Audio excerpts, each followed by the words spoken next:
Hello everyone, I'm Fauzan Rizky Riyadi, and today I'm going to present a research article that titled with Changing Perceptions of Language in Sociolinguistics. Alright, for the first slide, why this study is matters? Traditionally, language was understood as spoken or written words. However, this article shows that in our globalized and digital world, language involves much more, such as visual, gesture, emotions, space, and even smells. Sociolinguistics is changing its view and now considers language as multimodal. So traditionally, language was understood as something spoken or written. But today, communication is more complex. The article shows that language can also involve body movements, space, visuals, emotions, and even smells. Sociolinguistics now sees language not just as a word, but as a multimodal tool we use to communicate in many ways. This shift is very important in understanding modern communication. Alright, for the next slide is methodology. The author used a literature review approach instead of collecting new data. They examined many previous studies and theories. Their main goal was to explain how the definition of language has changed in sociolinguistic research over time. So the author used a literature review method. This means they didn't do experiments or interviews, but instead analyze many previous studies and theories. This main purpose was to explore how the definition of language has changed over time in sociolinguistics. They review the shift from traditional linguistic views to more modern and flexible approach.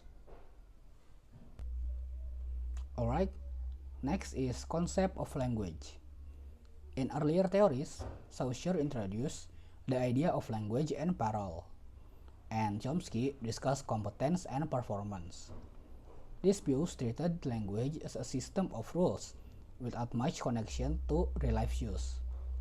Sociolinguistics brought in the idea that language is shaped by social reality, by identity, culture, and power. So, in early linguistic theories, Saussure talked about language and parole, and Chomsky talked about competence and performance. These focus on rules and structures, and didn't consider how language is used in daily life.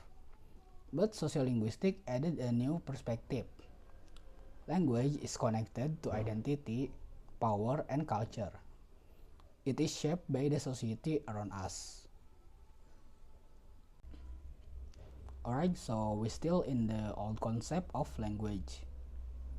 The article introduced two main concepts. First, language in multimodal construct means that language is supported by other modes like gesture, visual, and spatial arrangement. Second, language as multimodal construct means that language itself multimodal. It includes elements like tone, font, layout, and physical expression. So, this article introduced two new concepts. The first is language in multimodal construct, which means language is supported by other things like gesture, visual, and how we move. The second is language as multimodal construct, which means language itself is made of more than just words. It also includes layout, tone, styles, and physical expression. This idea help us understand that communication involves more than just speaking or writing.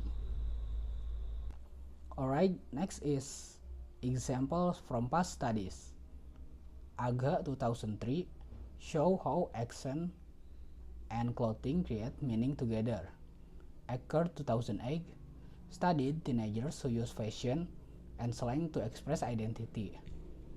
Goodwin 2007 show how family conversation involve gesture and gaze. Pennycook and Otsuji studied how smell, sign, and space-shape language used in urban life. So here are some examples. Aga in 2003 show how accent and clothing together create social meaning. Eckert in 2008 studied teenagers who use fashion and slang to express their identity. Goodwin looked at family conversation and how gesture and gaze are used. Pennycook and Otsuji explore how language connects with smells, signs, and space in urban life. This example show that language is shaped by many things around us. Alright, next is neo-concepts. Metrolingualism describes how people in cities mix language and modes in daily communication.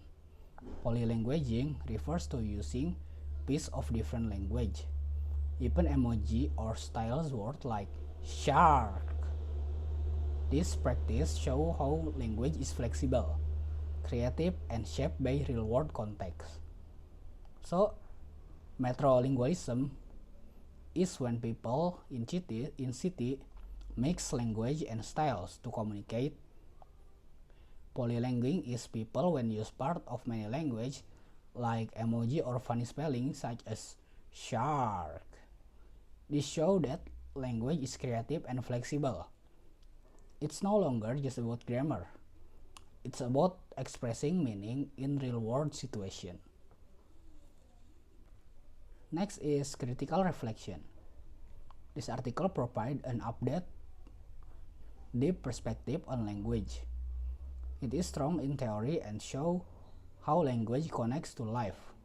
However, it is also very theoretical and lacks of real-life case studies.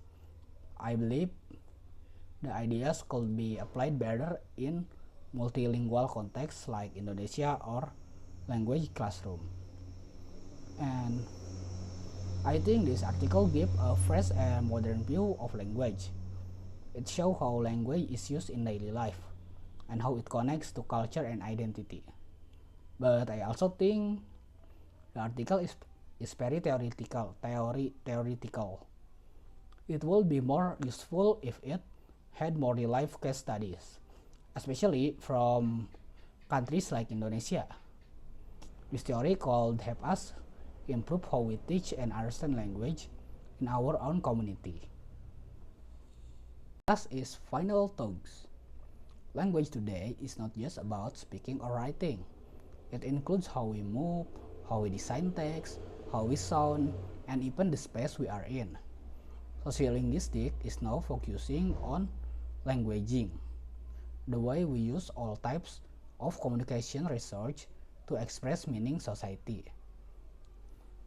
So, to conclude, language is not just speaking or writing. It also includes how we move, design text, express emotion, and interact with our surroundings. Sociolinguistics today focus on languaging, which means how we use all communication research to create meaning. This helps us understand the true complexity of language in modern life. Alright, so that's all from me. I appreciate your guys' attention. Thank you.